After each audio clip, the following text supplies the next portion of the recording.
sommes de retour dans cette édition du 9 septembre 2022 du live de TU Finance. Merci beaucoup si vous nous rejoignez à l'instant. Et il est désormais temps de retrouver en duplex Benoît Fernandez-Rioux pour les Market Movers. Bonjour Benoît. Bonjour. Bonjour, merci beaucoup d'être avec nous ce matin. Benoît, je rappelle que vous êtes auteur, vous êtes spécialiste du Forex et auteur du livre Le Forex et le trader privé. C'est bien ça ? C'est bien ça. Ok, parfait. Du coup, on va commencer vos Market Movers avec Quantum Genomics. Quantum Genomics, c'est une biopharmaceutique, une société biopharmaceutique qui s'est lancée dans les besoins médicaux non satisfaits dans le domaine des maladies cardiovasculaires.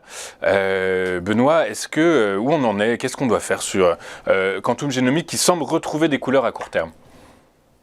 Oui, effectivement, on a choisi une small là, qui bénéficie de ce qui vient de se passer sur l'Europe avec la BCE et cette bonne nouvelle de taux finalement plus agressif, 75 points de base, et du coup qui a profité à deux secteurs, le secteur de la finance dont on parlera après et le secteur pharma qui de manière générale, a plutôt bien réagi. Alors, Quantum Genomics, plus particulièrement, effectivement, est dans un bon train dossier depuis le mois d'août, puisqu'il est sorti comme on peut le voir sur son graphique, d'une longue tendance baissière qui était présente avant le mois d'août. Là, on a un graphique daily au quotidien.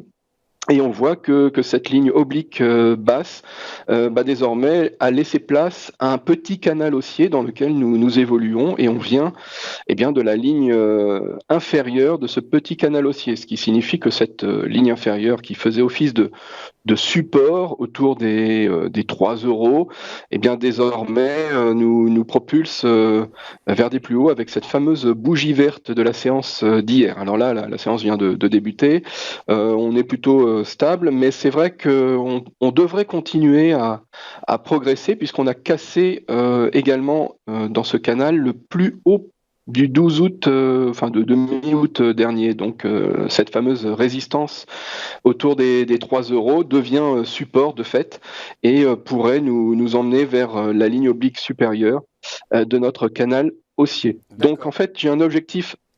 Oui. Oui, je vous écoute. J'allais vous poser justement la question sur vos objectifs. Voilà. Alors un objectif, qui n'est pas très ambitieux et qui est tout naturel. Après les 3 euros, on devrait se diriger vers les 3,50 euros. Mais c'est pas forcément très ambitieux, mais c'est quelque chose qui est relativement quasi sûr. On n'a jamais de certitude à 100% sur les marchés, mais là, on est quand même sur quelque chose d'assez consistant. Donc on peut placer un stop de protection sous les 3 euros avec un petit markup évidemment pour laisser un peu de mou, et puis un objectif vers 3,50 euros en partant de 3 euros, c'est quand même un bon ratio gain sur risque.